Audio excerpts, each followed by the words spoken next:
Good morning. The title for today is Ninth Wave Extreme Makeover. And it's interesting the way I came about that title. My little blurb that I wrote is dreams without meditation often do not make sense to the rational mind that thinks in words. The intuitive mind feels in images. When I saw an old, familiar house in an apparent state of disarray, only to undergo a total renovation in my dream, I did not comprehend the meaning upon awakening, and I almost dismissed it until I meditated on it. Then I saw it from a different perspective. Yes, it was a strange dream. It was in the home of one of my relatives that had a lot of children. It was often when I was growing up in a state of disarray. I mean, you can't have a house with a lot of little children kept in a state of perfection. Well, maybe it's possible, but I haven't seen it happen in my lifetime. And I imagine it would take someone with a lot of servants to accomplish, not simply with the mom and dad trying to manage more than a handful of children growing up. Disarray is a normal part of our human growth process. And children, of course, as explorers and creators and little minds that are discovering in the process of learning who they are, often make messes, don't they? Or should I say, don't we? That's our process, folks. We make messes. And our houses become disarrayed. It does not look like there's rhyme nor reason going on. Sometimes it looks very disruptive. Isn't that a lot how the world looks that we're living in today?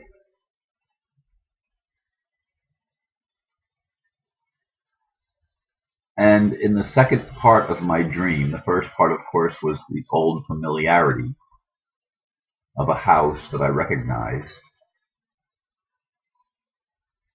to one where everything was in a state of upheaval, but quickly. Here's the part that puzzled me.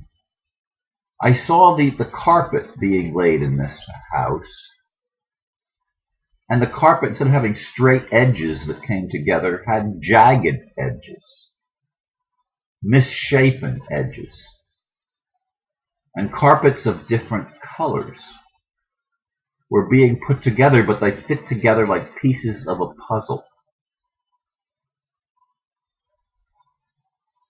And it confused me when I woke up, because that's the point that I woke up, where the carpet was being laid, the flooring was being changed, and what had appeared like jagged, misshapen pieces were being brought together in what ended up being a beautiful tapestry.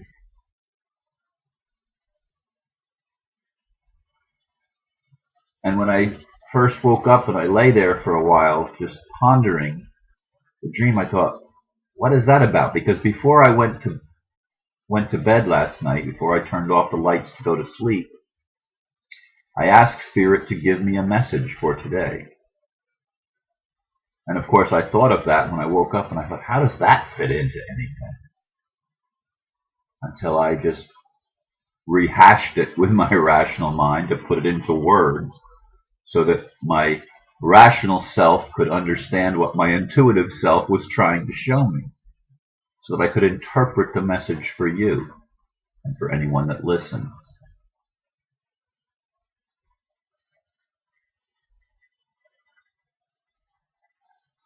As I look at the world around me,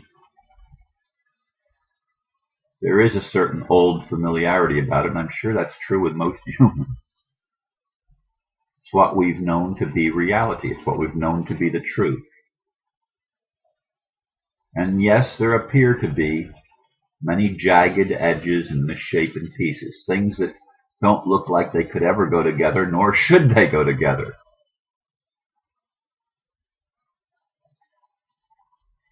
You might take a map of the world and look at some of the countries, but even the political bounds are not like what I saw in my dream. Usually, political boundaries that are drawn by man are either drawn by a natural demarcation of a river or straight lines or curved for some political reason or whatever. In any case,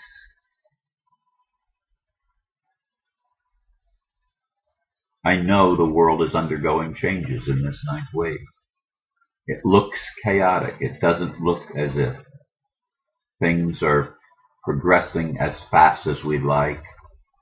We're still recognizing the seemingly incomprehensible aspects of our world. We may be perplexed. We may be angered.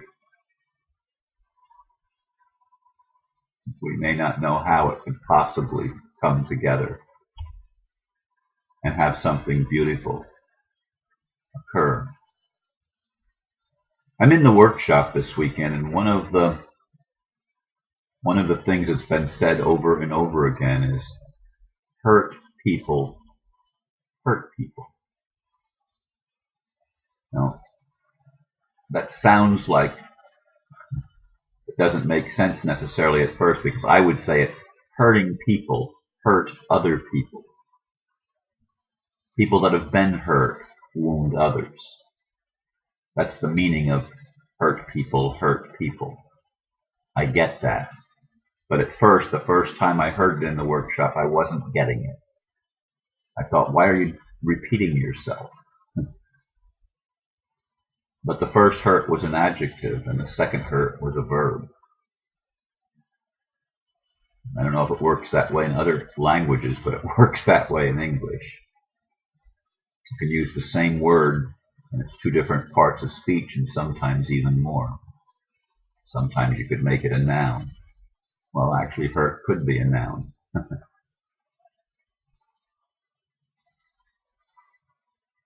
Anyway, I finished listening when I got back last night to the interview that David Wilcock did with Benjamin Fulford, which I had listened to approximately 3/4 of it before I left for the workshop yesterday morning. And it was funny, when I opened the door, I had a young man spending the evening with me as part of the workshop because it was more convenient for him in light of the situation that he was in. And he was in the hallway outside of my closed door listening, and he says, "Boy, that's fascinating stuff." I'm wondering who it was. He thought it was even me in the interview. Of course, it wasn't. It's my friend David Wilcock and my other friend Benjamin Fulford.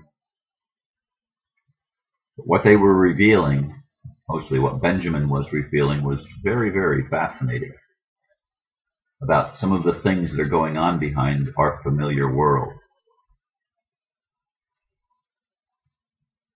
And while some people may find it a stretch to believe some of these changes are actually taking place, I know in my heart, in my soul, that there are tremendous things going on behind the scenes.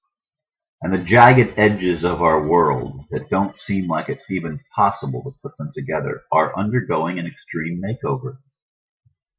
We are literally having co-created by us and with our friends. We are having a co-creation take place of a brand new world.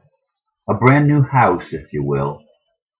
One that still contains some of the continuation from the past, in that we recognize it's our house, but yet it's put together in such a way that it's brand new, and we're able to perceive a beauty in the putting together of the jagged edges of our individual lives